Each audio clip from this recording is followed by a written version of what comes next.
क्या आपको पता है कि इंसान दिन में औसतन 20 बार जम्हाई लेता है? लेकिन सवाल ये है, हम जम्हाई क्यों लेते हैं?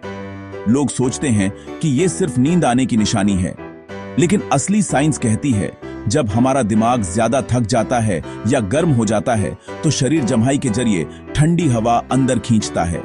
ये ठंडी हवा हमारे दिमाग का टेम्परेचर कंट्रोल करती है और हमें थोड़ी देर के लिए फ्रेश कर देती है।